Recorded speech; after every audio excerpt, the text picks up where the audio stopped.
Hello hello hello सारे प्यारे बच्चों, मैं सचिन यादव आप लोगों का स्वागत करता हूं आपके अपने यूट्यूब चैनल रविंद्र गुरुकुल में।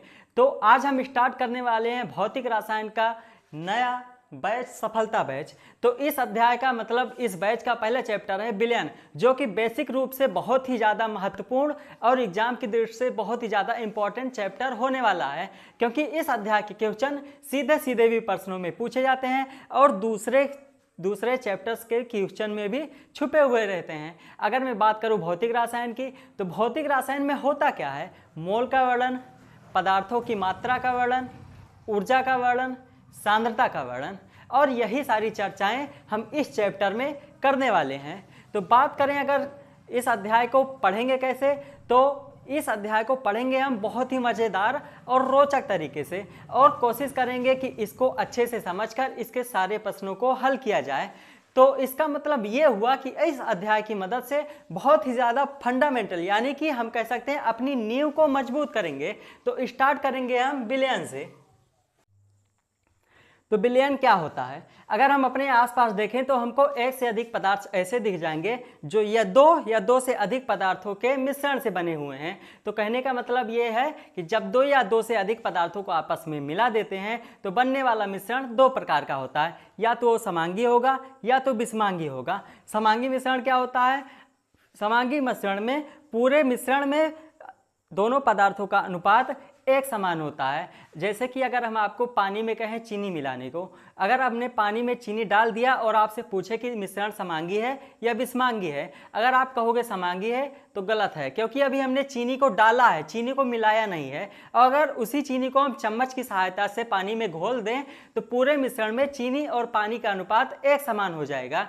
यानी कि हम कह सकते हैं कि इस प्रकार बना विलयन जिसमें दोनों पदार्थों का इस प्रकार बना मिश्रण जिनमें दोनों पदार्थों का अनुपात पूरे मिश्रण में एक समान होता है, ऐसा मिश्रण हमारा विलयन कहलाता है। तो ये जो विलयन होगा ये दोस्तों अभी हम देखेंगे कि ये हमारा रासायनिक रूप से अक्रियाशील होगा। कहने का मतलब ये है कि इसमें किसी भी प्रकार के रासायनिक बंध, रासायनिक अपक्रिया ये सब देखने को नहीं मिलेगा इस चैप्टर में। मतलब इन सब चीज़ों से तो हम बच क्या गए, यही सब होता है। इसमें हमारा मोल वगैरह निकालना रहता है। तो हम अब देखेंगे कि मतलब द्विआंगी विलयन क्या होता है। मतलब दोस्तों जैसे कि अगर हम दो अंग होते हैं, मतलब विलयन में दो अंग होते हैं। जैसे हमने आपको शरबत बनाने को कहा, शरबत में क्या होता है? चीनी होता है, पानी होता है, मतलब दो ही पदार्थ मिलाए गए। तो इस प्रकार के मिश्रण को हम द्विआंगी विलयन कहते हैं। अब आइए देखते हैं, इसमें एक पद आता है विलय और विलायक। तो देखेंगे अब विलय और विलायक क्या होता है। विलय और विलायक मतलब विलय वो होता है जिसको घोला जाता है, और विलायक वो होता है जिसमें घोला जाता है। यानी कि हम आपको शरबत बनाने को कह दें तो आप उसमें क्या घोलोगे? या तो चीनी घोलोगे और पानी घोलोगे। तो चीनी जो हमारा हो जाएगा वो विलय हो जाएगा, क्योंकि चीनी को घोला जाता है, और पानी जो होगा वो विलायक हो जाता है, क्योंकि पानी में घोला जाता है। यानी कि हम सीधे सीधे कह सकते हैं कि जिसकी मात्रा कम होती है वो हमारा होता है विलय। जिसकी मात्रा कम होती है और जिसकी मात्रा ज़्यादा होती है उसको हम विलायक कह सकते हैं। जिसकी मात्रा ज़्यादा होती है उसको हम विलायक कह सकते हैं। तो अब इस विलयन में एक पद आता है सांद्रता। तो आइए देखते हैं अब सांद्रता क्या होता है। तो सांद्रता होता क्या है, इसकी ज़रूरत क्यों पड़ जाती है हमें? अगर मैं बात करूं, मैंने पानी में 10 किलो चीनी घोल दिया है, तो क्या आप बता पाओगे कि वह पानी कितना मीठा है? नहीं बता पाओगे। अगर मैं कहूं कि मैंने चीनी में 10,000 लीटर पानी में घोल दिया चीनी को, तो क्या आप बता पाओगे कि वो पानी कितना मीठा है? नहीं बता पाओगे, क्योंकि किसी भी विलयन में सांद्रता प्राप्त करने के लिए हमें उस विलयन की शक्ति पता होनी चाहिए। शक्ति मतलब अगर मैंने आपको चीनी और पानी इन दोनों का मिश्रण बना के दे दिया और आपसे पूछो कि चीनी की सांद्रता बताओ आपको इसमें, तो आपको इसमें दो चीज़ें पता होनी चाहिए। पहला ये कि चीनी को कितना मिलाया गया है, और दूसरा चीनी में कितना पानी मिलाया गया है। कहने का मतलब ये है कि सांद्रता पद विलय की कितनी मात्रा में घुली है प्रति विलायक में। मतलब विलय मतलब चीनी समझ लेते हैं, विलायक मतलब पानी समझ लेते हैं। या फिर विलयन में, मतलब पूरे शरबत में अगर पता करना होता है तब भी यही सूत्र लगाते हैं। मतलब विलय की या चीनी की कितनी मात्रा घुली है पूरे विलायक या शरबत में, मतलब या पानी में, कुछ भी कह सकते हैं। तो इसको प्राप्त करने के लिए, सांद्रता ज्ञात करने के लिए हमारे पास एक सूत्र होता है, तो उसको लिखते हैं सांद्रता बराबर विलय की कुल मात्रा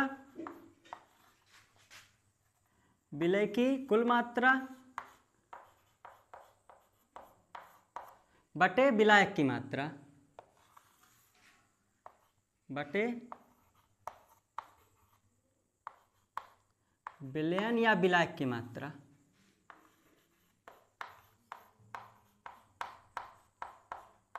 अब मैं यहाँ पे विलयन या विलायक की मात्रा क्यों बोल रहा हूँ दोस्तों, क्योंकि कहीं कहीं पे हमको पूरे विलयन में नहीं, सिर्फ विलायक में सांद्रता प्राप्त करने के लिए बोला जाता है।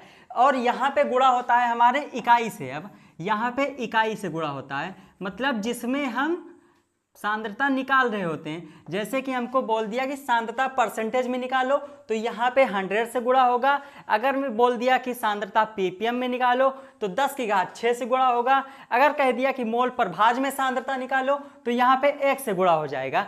तो आइए अब देखते हैं हमारा आगे का। तो प्रतिशत सांद्रता हम निकाल कितने तरीके से सकते हैं, तो इसको हम 3 या 4 तरीके से निकाल सकते हैं। पहला है हमारा द्रव्यमान सांद्रता और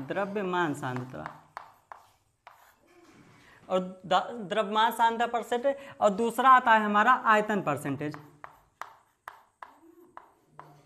परसेंटेज, और तीसरा आता है हमारा मोल परसेंटेज, यानी कि जब हमको पदार्थों की मात्रा मोल में दी हुई होती है। और चौथा है आता है हमारा द्रव्यमान पर आयतन परसेंटेज। वो इतना ज़्यादा इंपॉर्टेंट नहीं है, इंपॉर्टेंट में हम इन्हीं तीनों को लेकर चलेंगे, और खास इंपॉर्टेंट में हम द्रव्यमान वाले लेके चलेंगे। द्रव्यमान में ग्राम में दिया होता है तो द्रव्यमान होता है, आयतन लीटर में दिया होता है तो आयतन होता है, अगर मोल में दिया होता है तो हमारा मोल परसेंटेज ज्ञात करते हैं। अब हम इसको द्रव्यमान को हमारा डिफॉल्ट में होता है। जैसे कि हम कह दें आपको कि 5% दिया गया है, तो अगर हमको बताया नहीं गया है कि इसकी मतलब इसकी इकाई नहीं बताई गई है कि आयतन है या फिर द्रव्यमान है, तो इसको हम अपने आप 5% को 5 ग्राम मान लेते हैं। 5% को अपने आप हम 5 ग्राम मान लेते हैं। अब सांद्रता एक इकाई रहित होती है, क्योंकि यहाँ पे अगर आयतन में दिया होता है यहाँ भी ग्राम हो जाएगा, यहाँ भी ग्राम हो जाएगा, तो ग्राम से ग्राम कट जाएगा। या फिर आयतन में दिया होगा लीटर में तो यहाँ भी लीटर, यहाँ भी लीटर, लीटर से लीटर भी कट जाएगा। तो ये हमारा क्या होता है, इकाई रहित होता है। और यहाँ पे द्रव्यमान, यहाँ पे ध्यान रखना, द्रव्यमान जो होता है इस पर ताप का कोई प्रभाव नहीं पड़ता, क्योंकि द्रव्यमान किलो में होता है, क्योंकि ठोस वस्तुओं पर हमारा ताप का कोई प्रभाव नहीं पड़ता। आयतन की बात करें तो आयतन इस पर हमारा ताप का प्रभाव पड़ता है, क्योंकि आयतन लीटर में होता है। पानी वगैरह अगर हम देख लें तो ताप बढ़ाएंगे तो ये मतलब घटता बढ़ता रहता है इसका आयतन। उसके बाद में मोल पर भी ताप का प्रभाव नहीं पड़ता। तो अब हम देखेंगे दूसरा अपना मोल प्रभाज। तो जो मोल प्रभाज होता है हमारा, मोल प्रभाज बेसिकली भिन्न होता है, मतलब इसमें हमको एक में बताना होता है। जैसे कि हम परसेंटेज में पीछे बता रहे थे तो उसमें 100 से गुणा कर रहे थे, और अगर अब मोल प्रभाज में बताएंगे तो यहाँ पे 1 से गुणा करेंगे। अगर हमने ppm में बताना है तो हमको मतलब ppm मतलब मिलियन, तो हम 10 की घात 6 से गुणा करेंगे। और अगर बिलियन में बताना है तो 10 की घात 9 से गुणा कर देंगे। और अगर ट्रिलियन में बताना है तो इसी प्रकार 10 की घात 12 से गुणा कर देंगे। तो यही हमारा सूत्र चलता रहेगा, बस गुणे में उस संख्या को लगाना है जिसका हमें ज्ञात करना है उस नंबर से। तो हमारा मतलब मोल प्रभाज को दर्शाते हैं x से, तो x बराबर हो जाएगा x विलेय, क्योंकि यहाँ पे हम विलेय की मात्रा निकाल रहे हैं। विलेय या विलायक, यहाँ पे अगर विलायक की सांद्रता निकालनी होती है तो यहाँ पे विलायक लिख देते हैं। फिलहाल तो हम विलेय निकाल रहे हैं, यहाँ ना लिखें अभी कुछ तब भी सही रहेगा। तो यहाँ पे हमारा मोल प्रभाज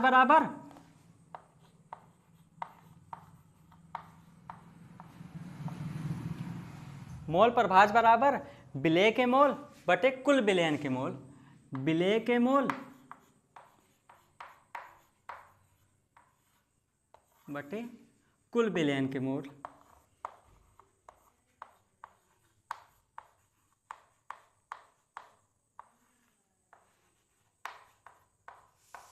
बटे कुल विलयन के मोल।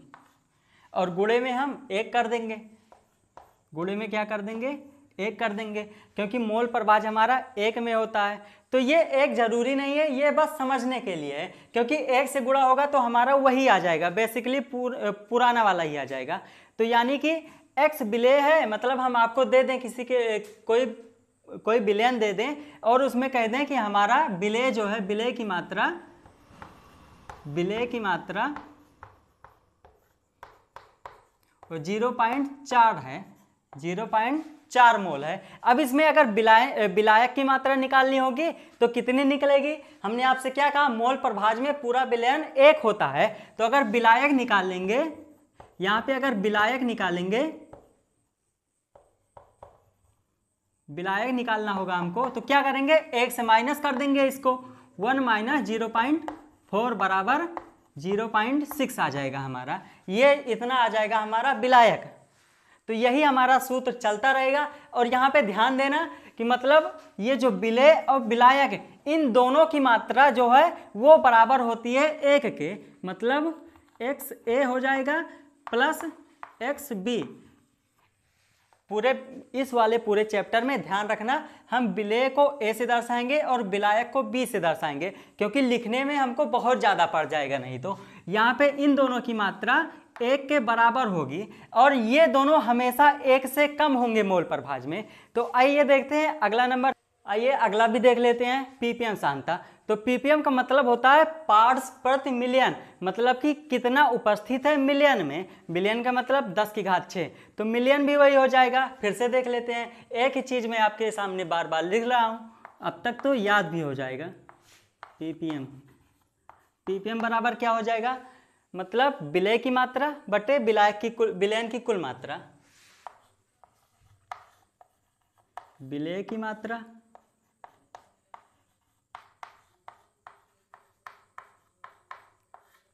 बटे विलयन की कुल मात्रा बटे विलयन की कुल मात्रा।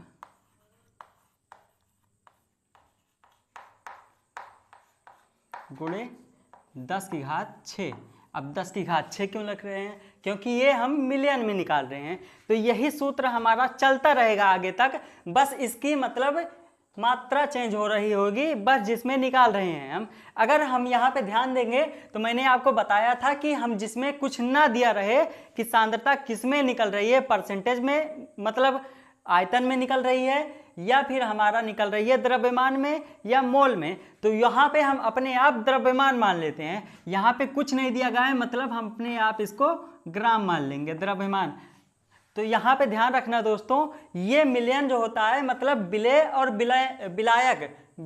और विलायक इन दोनों की मात्रा हमेशा 10⁶ से कम होगी, इन दोनों की मात्रा 10⁶ से कम होगी।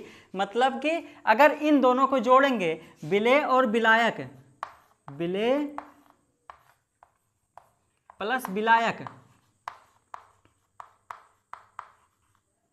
इन दोनों को अगर हम जोड़ेंगे तो ये हमारा 10⁶ आना चाहिए, ये हमारा 10⁶ आना चाहिए। तो अब देख लेते हैं मोलरता क्या होती है। तो सबसे पहले तो ये देखेंगे हम, कुछ बच्चे होते हैं जो मोलरता और मोललता इन दोनों में बहुत ज़्यादा कंफ्यूज होते हैं। तो मोलरता वो होती है जो कि मात्रा लीटर में रखी जाती है और मोललता में किलोग्राम में मात्रा रखी जाती है। तो आइए देखते हैं मोलरता होती क्या है। तो मोलरता का मतलब होता है कि मोल प्रति लीटर, यानी कि मोलरता में हमें क्या बताना होता है कि कितना मोल घोला गया है 1 लीटर विलयन में, मतलब 1 लीटर विलायक में कितना मोल घोला गया है। तो इसका फॉर्मूला भी वही हो जाएगा। तो यहाँ पे मोलरता बराबर हो जाएगा, मोलरता को हम m से दर्शाते हैं, कैपिटल M से दर्शाते हैं, और मोल को हम n से दर्शाते हैं। तो Na, हमने कहा था आपसे कि पूरे चैप्टर में विलेय को A से दर्शाएंगे और विलायक को B से दर्शाएंगे, विलायक को बी से दर्शाएंगे। तो यहाँ विलय के मोल बटे कुल विलयन के मोल बटे कुल विलयन का मोल, विलयन मतलब भी हो जाएगा। ये सोल्यूशन मतलब विलयन होता है, सोल्यूशन मतलब विलयन होता है। तो ये हमारा दिया गया है अभी लीटर में। अब इसको अगर हम मिलीलीटर में चेंज कर देंगे, क्योंकि ज़्यादातर हमें मात्राएं मिलीलीटर में ही दी हुई होती हैं, तो यहाँ पे m बराबर हो जाएगा, m बराबर विलय के मोल बटे कुल विलयन के मोल। कुल विलयन लीटर में दिया होता है, कुल विलयन लीटर में दिया होता है, लेकिन इसको मिलीलीटर में हमको चेंज करना है। तो हम यहाँ पे लीटर में 1000 मिलीलीटर होता है, तो यहाँ पे हम क्या करेंगे, 1000 से गुणा कर देंगे। किया कुछ नहीं गया है, सिर्फ लीटर को मिलीलीटर में चेंज किया है हमने, मतलब यहाँ पे लीटर को मिलीलीटर में चेंज किया गया है। अब इनकी मात्रा मतलब इसकी इकाई देख लेते हैं। यहाँ पे ये मोल में है और ये मिलीलीटर में है, तो यहाँ पे इसकी मात्रा क्या हो जाएगी, मोल प्रति लीटर या मोल प्रति मिलीलीटर, या फिर हम इसको कह सकते हैं कि मोलर, इसको हम मोलर भी कह सकते हैं। तो यहाँ पे इसकी मात्रा क्या हो जाएगी, मोल प्रति लीटर, ये हो जाएगी इसकी मात्रा। और याद रखना दोस्तों, ये मतलब मोलरता ये ताप पर निर्भर करती है। हमने क्या कहा था आपको, जहां पर भी आयतन आएगा, आयतन मतलब लीटर वाला, द्रव में जहां पर भी आएगा लीटर वगैरह, वहां पे ताप पर निर्भर करेगा वो। द्रव की मतलब द्रव का आयतन वगैरह, आयतन जो है वो ताप पर निर्भर करता है, क्योंकि ताप बढ़ाने पर आयतन घटता बढ़ता रहता है। तो ये हमारा ताप पर निर्भर करेगा, यहाँ पे ताप पर निर्भर करेगा, ये भी लिख देता हूँ, ताप निर्भर, ये ताप पर निर्भर करेगा। तो अब हम देखेंगे मोललता क्या होती है। मोलरता तो हमने समझ लिया, अब देखेंगे मोललता क्या होती है। तो मोललता का मतलब क्या है कि कितना मोल मिलाया गया है 1 किलोग्राम विलायक में। दोस्तों याद रखना, यहाँ पे ये अकेली ऐसी सांद्रता है जो कि हम विलायक में बता रहे हैं, ना कि विलयन में। पहले हम क्या करते थे, जब विलेय और विलायक को मिलाकर जो मिश्रण बनता था, मतलब विलयन, उसमें सांद्रता बताते थे। लेकिन यहाँ पर हम विलायक में सांद्रता बताते हैं, विलेय और विलायक। जैसे चीनी और पानी को घोला गया, तो यहाँ पे पानी में बताना है। पहले हम क्या करते थे, पूरा चीनी और पानी घोलने के बाद में पूरा जो मिश्रण बनता था उसमें बताते थे, लेकिन यहाँ पे विलायक में बताया है। यहाँ पे ये अकेली होती है ऐसी सांद्रता। तो यहाँ भी सूत्र वही हो जाएगा, बस इकाई चेंज हो जाएगी। तो यहाँ पे m बराबर दोस्तों, यहाँ पे आप खुद से सोचो कि क्या होने वाला है। m बराबर विलेय के मोल बटे विलायक की मात्रा किलोग्राम में, विलायक की मात्रा किलोग्राम में, ये है हमारा किलोग्राम में। अब इसको हम जब किस में चेंज करेंगे, ये अभी किलोग्राम है, इसको हम ग्राम में चेंज करेंगे। तो ग्राम में चेंज करने के लिए दोस्तों क्या किया जाएगा, 1000 ग्राम में 1 किलोग्राम होता है, मतलब यहाँ पे किलोग्राम पहले से दिया गया है। तो इसको हम जब ग्राम में चेंज करेंगे तो यहाँ पे 1000 से गुणा हो जाएगा, विलेय के मोल बटे विलायक। इसको हम ग्राम में चेंज करेंगे तो 1000 से गुणा किया जाएगा, बाकी सारा वही चलता रहेगा। अब इसका वो इकाई क्या होती है, इसकी इकाई होती है मोल प्रति किलोग्राम, मोल प्रति किलोग्राम। ये मोल है बटे ये किलोग्राम है। ग्राम में यहाँ ग्राम या किलोग्राम दोनों भी हो सकता है, जिसमें इकाई दिया हो। इसकी इकाई क्या होती है, मोल प्रति किलोग्राम, किलोग्राम या ग्राम कुछ भी कह सकते हैं। और इसको हम मोलल भी बोल सकते हैं,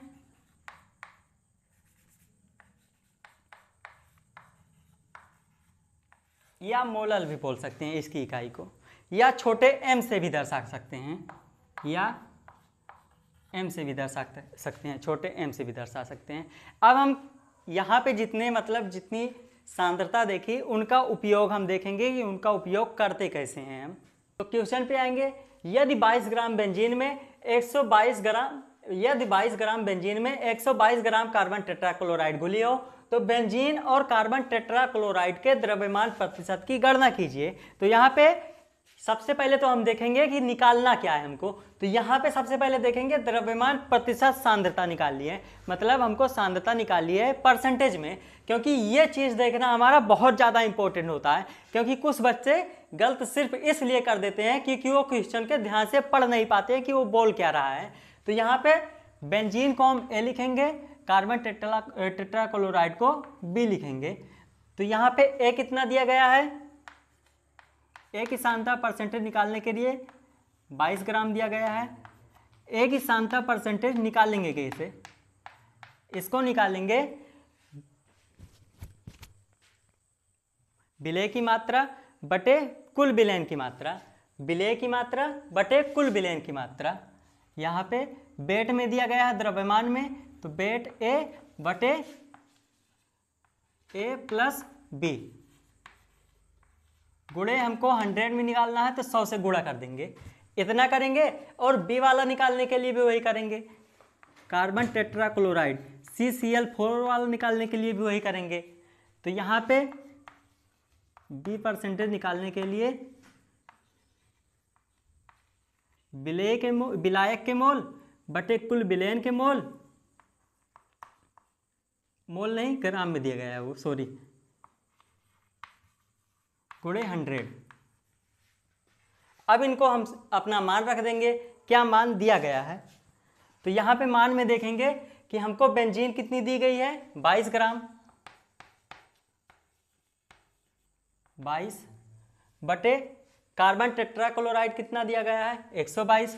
कुल विलयन कैसे बनेगा, जब 22 और 122 को मिलाएंगे, गुणे 100, गुणे 100। वैसे यहाँ भी कर देंगे। यहाँ पे कितना दिया गया है, विलायक दिया गया है 122 कार्बन टेट्राक्लोराइड बटे 22 ग्राम बेंजीन है plus 122 gram carbon tetrachloride.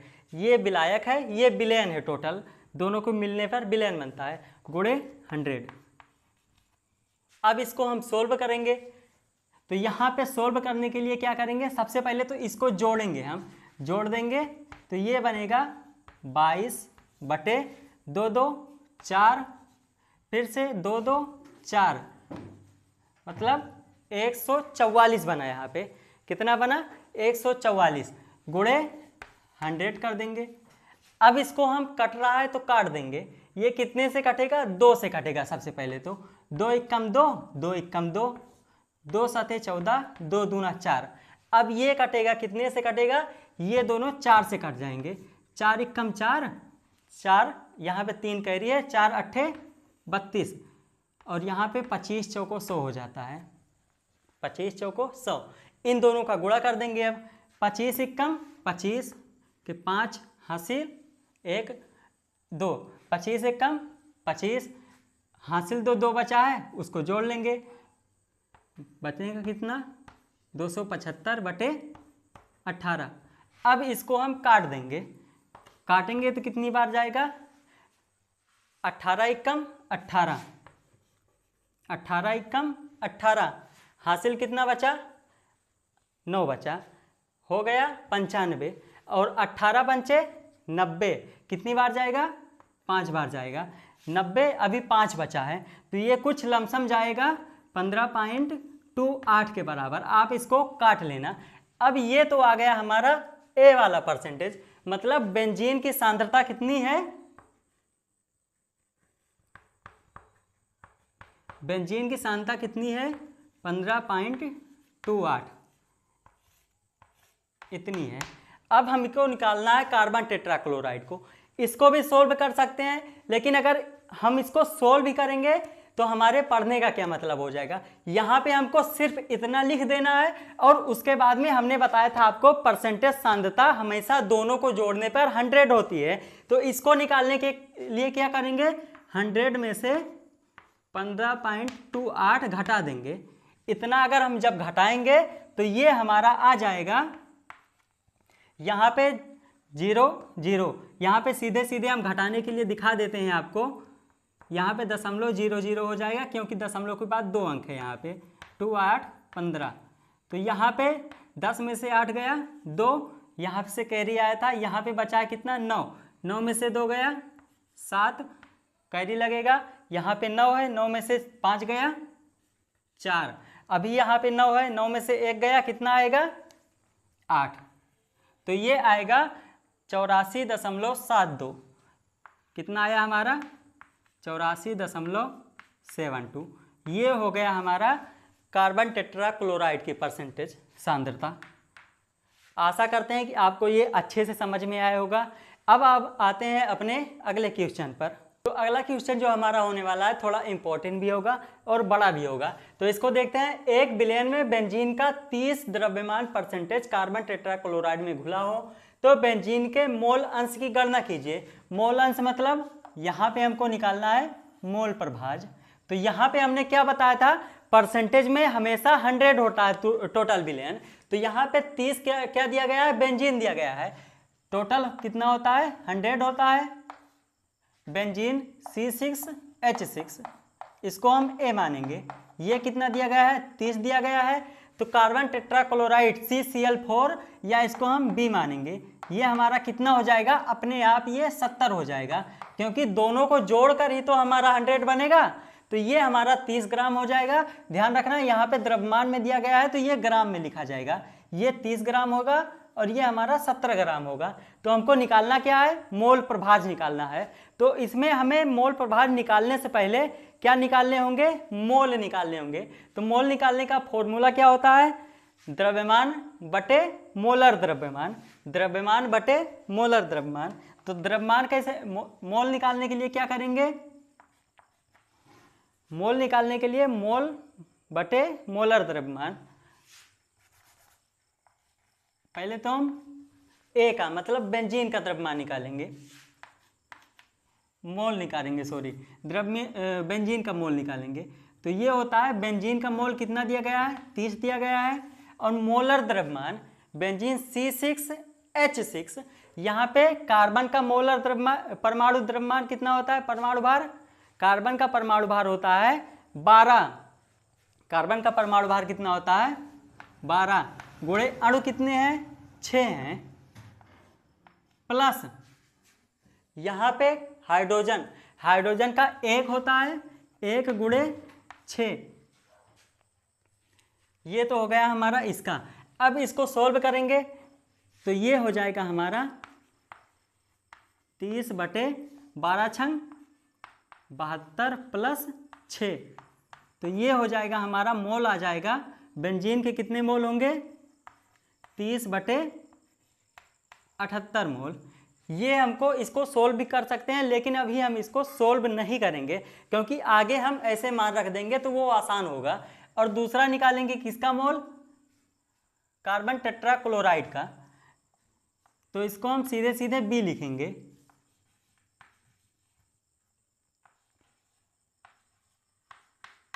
Carbon tetrachloride के द्रव्यमान कितना है 70 है, ये 70 है, बटे कार्बन का द्रव्यमान कितना, परमाणु द्रव्यमान कितना होता है, कार्बन का परमाणु भार होता है 12,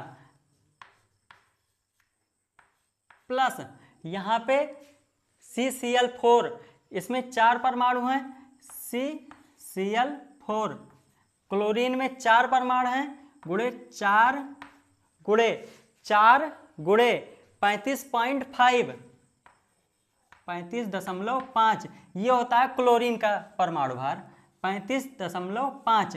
परमाणु भार पता करने के लिए दोस्तों आपको आवर्त सारणी से उसको याद कर लेना। और मैं आपको यही बताऊंगा कि 1 से लेकर 30 तक के सभी तत्वों का परमाणु भार, संयोजकता और उनका प्रतीक, ये सब आपको याद होना चाहिए। ये आप परमाणु भार मतलब आवर्त सारणी से याद कर लेना पहले।